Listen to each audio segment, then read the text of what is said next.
အသက်အရွယ်နဲ့ပတ်သက်ပြီးတော့ချီးမွမ်းစကားလေးပြောတဲ့အခါမှာအရွယ်တင်လိုက်တာနှုတ်လိုက်တာဒီလိုလေးတွေပြောမယ်ဆိုရင် English လို့ဘယ်လိုပြောမလဲဒီနေ့သင်ခန်းစာလေးထဲမှာပြောပြပေးမယ်ပထမဆုံးအနေနဲ့အသက်အကြောင်းပြောလို့ရှိရင်မေးမယ်ဆိုရင် how old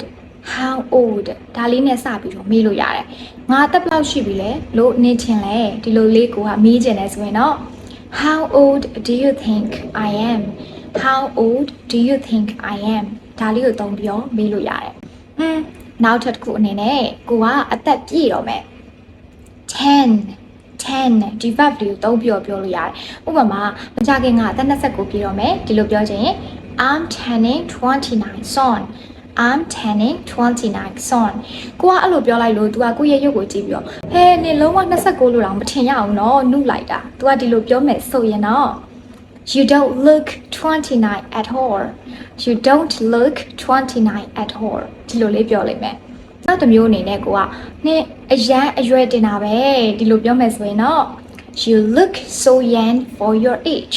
You look so young for your age ဒီလိုလေးသုံးလိုက်မယ်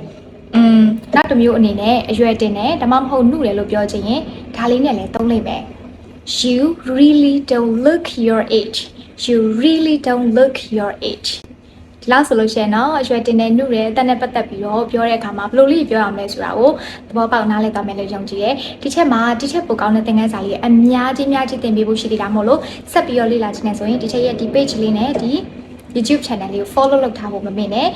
ပိုကောင်းတဲ့သင်ခန်းစာလေးအများကြီးနဲ့ပြန်လာခဲ့မယ်ပြီးတော့ဒီချက်မှာ offline lesson class လေးတွေအများကြီးရှိတာမို့လို့သင်ခန်းလေးတွေနဲ့ပတ်သက်ပြီးတော့ကိုက